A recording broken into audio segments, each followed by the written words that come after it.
গত পরশুদিন দেখেছেন মোদিবাবু হেরেছে লোকসভায়, দেখেছেন পতন শুরু হয়ে গেছে। সংখ্যালঘু সরকার, মাইনরিটি গভর্নমেন্ট নিয়ে এত বড় উদ্ধত্ত অহংকার, লজ্জাও করে না। গতকাল গভর্নমেন্টের মেশিনারি দিয়ে, দূরদর্শনকে দিয়ে মোদি দর্শন বানিয়ে পলিটিক্যাল ক্যাম্পেইন করেছে। আমরা কমপ্লেনও করব এবং আমরা ধিক্কার জানাই। মহিলার জন্য তোমার পীড়িত, দয়া মায়া। এবার বলি, মহিলা বিল পাশ হয়েছিল কবে? 2023 সালের 25শে সেপ্টেম্বর। আমরা সবাই সমর্থন করেছিলাম, 450-এর বেশি ভোট পেয়েছিলে। সেই মহিলা বিল আজ পর্যন্ত কার্যকরী হয়নি কেন? মোদি বাবু জবাব দাও, অমিত শাহ জবাব দাও, বিজেপি পার্টি জবাব দাও। আমাদের নামে মিথ্যে কথা বলছো। তোমরা কি করেছিলে?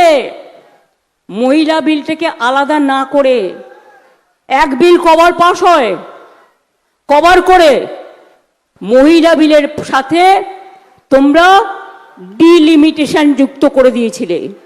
তার অর্থ বঙ্গভঙ্গ করা, তার অর্থ দেশভঙ্গ করা, তার অর্থ নিজেরা হারবে জেনে 543টা সিটের জায়গায় 850-র বেশি সিট করবার জন্য এই পরিকল্পনা করেছিলেন। তোমরা যদি মহিলাদের ভালোবাসতে, মহিলাদের বিল যেটা পাশ হয়ে গেছে সেটা চালু করে দিতে।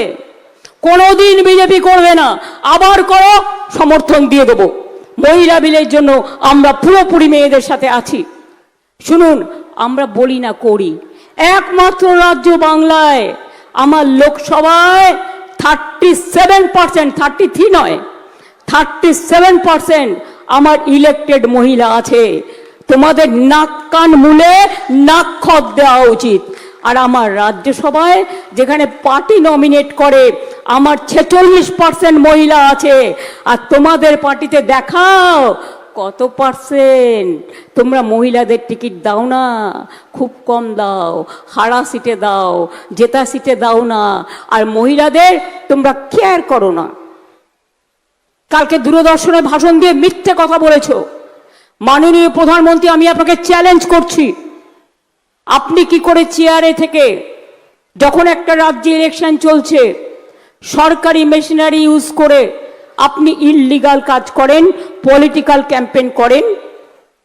আপনাকে মানুষের কাছে জবাব দিতে হবে। आपको रिप्लाई देना चाहिए to the people of India that you are doing the illegal campaign for your party. It is not Mahila bill, it is the delimitation bill, and Mahila bill is already passed 2023, 25th September, where more than 450 votes we all supported. Where is the condition? Where is that Mahila bill? Why didn't you operate that?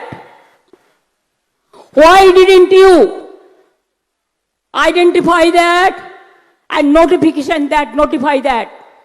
ভোটের আগে চালাকি, শুধু মিথ্যে কথা বলে বলে পেরিয়ে যাবে।